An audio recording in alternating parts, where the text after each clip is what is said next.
What is good, YouTube? Warstu here with a video on Venom. Now, this is going to be my full movie review for Venom. So, I do have a competition going. It is to win the Blu-ray for Infinity War or Deadpool 2, the Super Duper Cut. All you got to do is go follow my twitch.tv/Warstu Twitch channel. We do stream on there. And you've got to answer this question. Who is going to be the first X-Men to join the MCU and what movie is it going to be in? In order to win, you have to do both because obviously when I pick the winner, I would check that you are following me on Twitch. And also, we get to hang out on Twitch, which is pretty cool. So guys, I will be talking about spoilers in this video, but that'll be towards the end of the video. So now I've watched it twice, I want to go over it because I really do think that a lot of people on the internet are trolling for no reason. So obviously Lady Gaga and Bradley Cooper have a movie out called A Star Is Born, which is supposed to be pretty good. I guess I'll check it out at some point. But apparently there is something going on. So the Lady Gaga fans are botting the Venom movie because obviously they're released around the same time.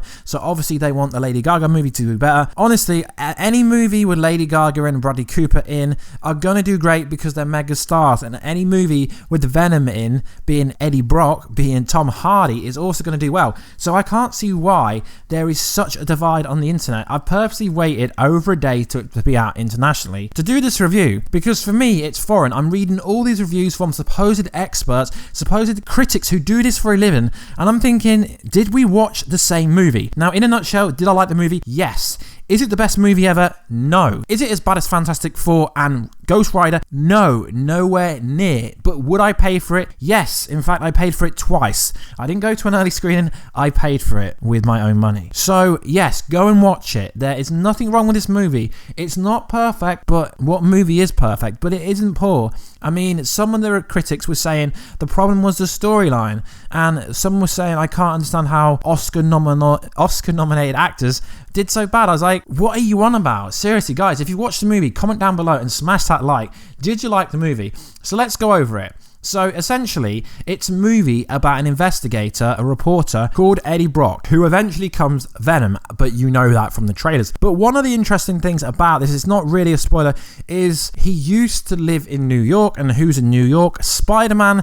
There are a few connections to Spider-Man in an Easter egg form of this movie, but overall, it's pretty interesting because what Tom Hardy has to do in this role, he has to play two different characters. He has to play Venom, he does the voice of Venom, obviously Venom is pure CGI, and he has to do Eddie Brock. So in parts he's like having a kind of, I don't know, a mental breakdown, nervous breakdown, he's getting anxiety, he's essentially playing two characters and having a conversation with himself. Now a lot of people have questioned Tom Hardy's ability to act in this movie, and quite honestly, if you've got one actor playing two different roles at the same time, how else are you supposed to act? I mean, let's say you have a symbiote inside you. You're talking to yourself, so you're gonna look crazy. Now, I've seen one of the big reviewers giving a comparison to Liar Liar. Now, I've got no idea what's going on there. Now, if you have watched the movie, let me know. Did you think Eddie Brock's, Tom Hardy's performance was bad? No, his performance was pretty good. He dealt with it pretty good. I don't think there was any acting in this movie that was bad, to be honest, at all. I mean, I also read that Dr. Carlton Drake, his acting,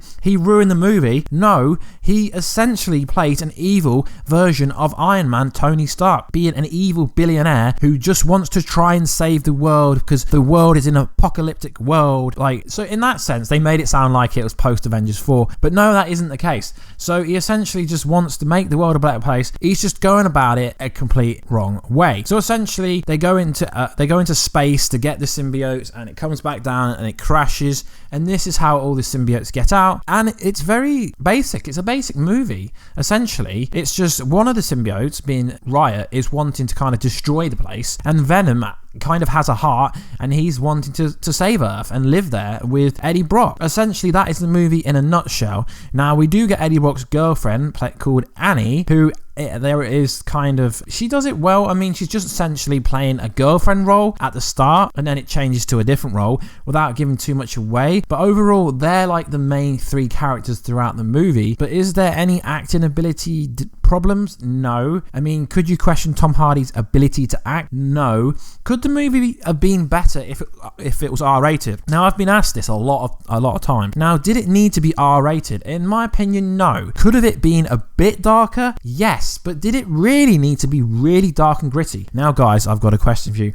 So in the UK, it's 15, and in America, it's PG-13. But realistically, it didn't need to be a 15 here because only one head got bit off. There was no swearing in this. I mean, there was a lot of violence, a lot of CGI, and for me, I love CGI. Although I do understand how some people said there was so much CGI going on at sometimes you got confused what was really going on, and I do understand that, but I'm a kind of person that likes special effects. I like to see CGI, and obviously right towards the end of the movie it is really heavily CGI, but I think that's a good thing. I mean, Infinity War was heavily CGI. Deadpool movie, there's a bunch of CGI in there. So I mean, realistically, I think critics are like putting this up on a pedestal. They're comparing it to like Black Panther, Infinity War, like decent movies, and realistically, do you need to compare it to them movies? No. I just think it's a case that it's like, oh, it's a Sony movie, let's trash on it. Because to be honest, to compare this movie to Fantastic Four and Ghost Rider, do you realise how bad them movies are? Like, I honestly, if you walk out the cinema of this movie and you think it's boring, then literally no movie is going to entertain you. Now, it is funny in parts. Is it supposed to be funny? I don't know. But someone talking to himself in this kind of manner, how Eddie's trying to stop him from eating people and biting their heads off, yeah, that is funny, but it would be funny in real life, to be honest. So I find it very strange how certain people, other kind of reviewers and general public are trash on it for absolutely no reason. I've seen people going, should have went to see A Star Is Born. Well, why didn't you go to see Star Is Born? If you don't want to watch the movie, then don't watch it. So let's talk some spoilers. Right, this is a juicy bit of spoilers. Eddie Brock becomes Venom, pretty much. Dr. Carson Drake becomes Riot. Eddie's ex-girlfriend, I guess now, she becomes She-Venom. Now, I did see one of the reviewers saying at one point Venom literally gets off with himself. No, dude, that's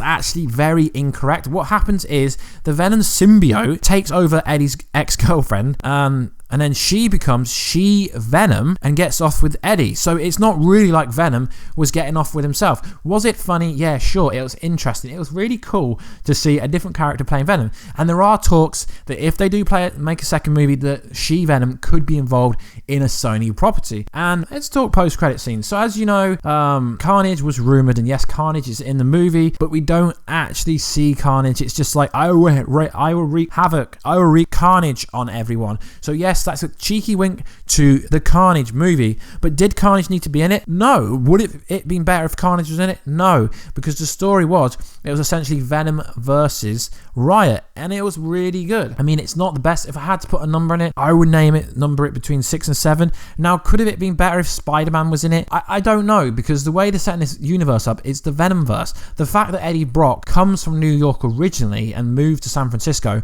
does give a little hint. Could they add him to the MCU? Yeah, sure, why not? They could add Venom to the MCU if they really wanted to. Now, obviously, people know the origin story of Venom is to do with Spider-Man, but the fact that the Spider-Man logo, the white logo, isn't on the Venom symbiote tells you a lot about the movie. Now, I know their plans are to add Spider-Man at some point, but realistically, this franchise can stand on its own 2 feet. I honestly really want them to make a second movie, because I'd love to see the Carnage up. Now, a lot of people are memeing how Carnage did look pretty strange with a wig on. I mean, yeah, I agree with that, but did it make it cringy? No. I just honestly think people are getting on the social justice warrior kind of thing, saying, oh, it's so bad. You know, like when everyone said the Batman vs Superman was bad, Justice League was bad, Suicide Squad was bad, but for some reason, no one ever says a Marvel film is bad. I mean, yes, this is Sony Marvel, but it's still a Marvel film. I mean, people can have their own opinions, but if you go in there just expecting it to be a cool movie, then it is a cool movie. The music's pretty good throughout. There aren't many faults with this movie, except for the movie is very slow at the start, but it's an origin film. You can't just have Eddie Brock being Venom without any explanation, without any explainer. It wouldn't have actually worked if that was the case. Yeah, sure, I can see there is a lot of CGI, but Venom is a CGI character, so there has to be a lot of CGI scenes. So there's That's no problems for me. But the main criticisms, people walking away from the movie, it was too funny. It kind of worked. It really did work. Eddie Brock's interaction with his alter ego symbiote Venom, it really did work for me. I'd happily buy on Blu-ray. In fact, I will buy on Blu-ray if it comes out on Blu-ray. So this is my review. I think it's a strong movie. Is it the worst origin film ever? No. Is it the best film? No. But is it worth watching? Yes. So the other post-credit scene was a tease into the Spideyverse, which does look very good, but realistically, do you need to stay for the post-credit scenes? No, you don't really need to watch them. So guys, it's a very brief kind of review, I guess you could say. I could go into a lot more detail, but I don't want to make it a 20-minute video. But that's pretty much what happens. That's just it. We see She-Venom, we see Carnage, well, we see the person that becomes Carnage. Venom kicks ass, Venom saves the day, but Venom isn't a hero, so don't compare it to your favorite DC or Marvel film. Anyway guys, this is the video. If you do want to join the competition, just follow me on Twitch and also comment down below, when is the X-Men coming to the MCU and where will it first happen and who will it be? Anyway guys, please like, subscribe and comment. That does help the channel grow, and I will catch you in that next video later today or tonight. Catch you later.